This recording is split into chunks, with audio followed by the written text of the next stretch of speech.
పిత పుత్ర పవిత్రాత్మ నామమున ఆమె.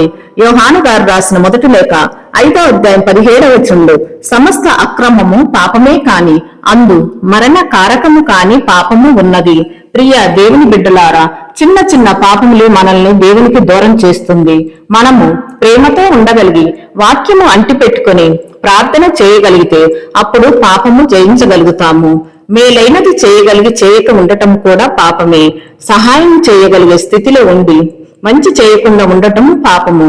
ఇతరులను అనుమానించటం, కొంతమందిని బాధ పెట్టడం, మన ప్రవర్తన నడవడికను బట్టి ఇతరులను పాపంలో పడేయకూడదు. అవిశ్వాసంగా మాట్లాడటం, దూషించటం కూడా పాపమే. మన అంతరాత్మ చెప్పేది మనం గ్రహించి వినగలిగి మన నడవడిక, మన హృదయం, మనసు మార్చుకోవాలి. కట్టుబొట్టు నడవడిక, మన క్రియలు దేవునికి నచ్చే విధంగా ఉండాలి.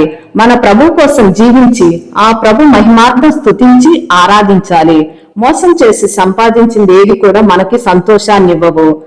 అదేవిధంగా తెలిసి తప్పులు చేయకూడదు. మోహ చూపులు, మోహ తలంపులకు లొంగిపోకూడదు. హృదయ ఆలోచనలు మార్చుకోవాలి.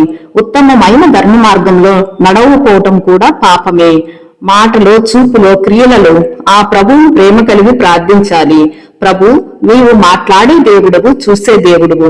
ఇక నుండి మా జీవితాల్లో ఓర్పు, నేర్పుతో ఉండి పాపంలో పడకుండా మంచిగా ఉండి శోధనలను, సైతాన్ నుండి విడుదలనిచ్చి గొప్ప కార్యాలు జరిగేలాగా మీకు సాక్షులుగా జీవించే కృపను మాకు దయచేయండి అని ప్రార్థించుకున్నాం. ఆమె.